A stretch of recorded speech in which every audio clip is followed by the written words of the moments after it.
మధ్యప్రదేశ్ ప్రభుత్వం ఒక సంచలనాత్మకమైనటువంటి పని చేసింది. ఏంటయ్యా వాళ్ళు చేసినటువంటి గొప్ప విశేషం ఏంటంటే ఈ ఎక్కడైతే అంటే ఇప్పుడు నిన్న ఇక్కడ జరిగింది కదా, రాయచోటి దగ్గర జరిగినటువంటి ఇన్సిడెంట్ కానీ లేకపోతే కనుక అక్కడ వేరే ఇష్యూస్ వస్తే ఏం జరుగుతోంది అంటే, అక్కడ మధ్యప్రదేశ్లోని ఇండోర్ దగ్గరలోని మౌలో సిటీ విజయోత్సవ ర్యాలీ మీద జామా మసీదుకి సంబంధించినటువంటి లోపల నుంచి రాళ్ళు పడ్డాయి. ఆ రాళ్ళు వేసినటువంటి వాళ్ళని పట్టుకుని అరెస్ట్ చేసి జైల్లో పెట్టారు. అంతే తప్పించి అట్లా ఊరేగింపు చేయడం తప్పని, మీరు ఊరేగింపు చేయకూడదని హిందువులను ఎక్కడ అబ్జెక్ట్ చేయాల. బీజేపీ పాలిత రాష్ట్రాల్లో రాళ్ల దాడికి బలైన హిందువులకి న్యాయం జరుగుతోంది. రాళ్ళు వేసినటువంటి వాళ్ళు ముస్లింలైనా వేరే మతస్థులు ఎవరైనా సరే అరెస్టులు చేస్తున్నారు.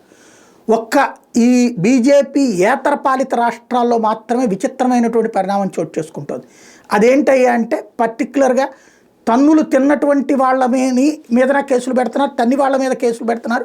ఇద్దరిని కేసులు పెట్టి ఫైనల్గా కాంప్రమైజ్ కథ వైపుకి నడిపిస్తున్నారు, లేదా ఇద్దరిని దొంగలుగా చూపించే ప్రయత్నం చేస్తున్నారు. ఒకళ్ళ మీదకి ఒకళ్ళు, అటు వాళ్ళకు వచ్చేటప్పటికి మైనార్టీలకు వచ్చేటప్పటికి అండగా మొత్తం టీం ఉంటుంది, హిందువులకు వచ్చేటప్పటికి అండగా సోషల్ మీడియాలో తప్పించి ఉండట్లేదు. ఇది తాజా పరిణామం.